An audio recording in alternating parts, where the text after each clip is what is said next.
गठबंधन में हर दल किसी ना किसी तरह से कांग्रेस को ही कोहनी मार रहा है। ये तो कांग्रेस का हाल हो रखा है। क्या ये नरेंद्र मोदी को हराएंगे? कांग्रेस को कोई भाव ही नहीं दे रहा भाई।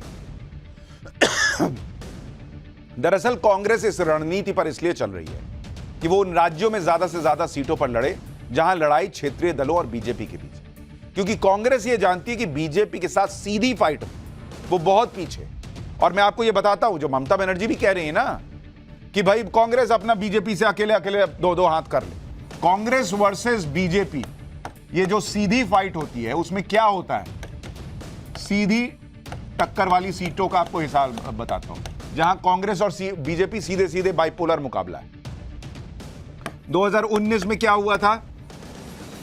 186 सीट ऐसी थी, उसमें से बीजेपी कितनी जीती? बीजेपी 186 में से 170 जीती। और कांग्रेस कितनी जीती? कांग्रेस जीती 15। अब ये किस हिसाब से लड़ेंगे भाई आमने सामने? 186 में से 170 बीजेपी जीत रही है, ये 15 जीत रहे हैं, तो ये तो चाहेंगे ही कि भाई हम इंडी गठबंधन के साथ घुस के कहीं कहीं गठबंधन कर लें, तो अब तो हमारी कुछ सीटें आएंगी।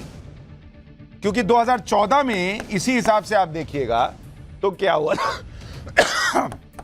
यही 186 सीट 2014 में जब थी आमने सामने की, तब बीजेपी ने 162 जीती थी और कांग्रेस को तब 24 सीट आई थी। यानी जब 5 साल की एंटी इनकम्बेंसी हुई तब कांग्रेस की सीट और घट गई और बीजेपी की सीट और बढ़ गई।